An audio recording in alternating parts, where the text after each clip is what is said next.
it was more, one baby step at a time, one compromise at a time. And then, someone comes in and maybe gives you a compliment, and, that maybe leaves you feeling a little more flattered than you should be.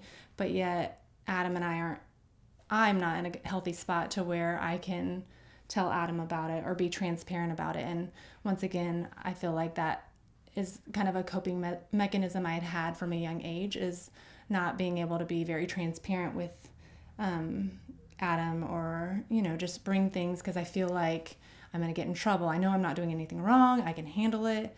If I bring this up, it's going to stir up trouble. So I've got this, I don't need to bring it up. So I think over time, and that can be really detrimental. So anyways, a compliment that maybe leaves you more flattered, and then maybe it's a phone call that I don't disclose to Adam after that, and that just opens up the door for more things. You kind of like the attention, and then before you know it, you're full on into some scenario that you don't want to be in or never thought you would be in. But then at the same time, there's parts of you that are flattered by the whole thing.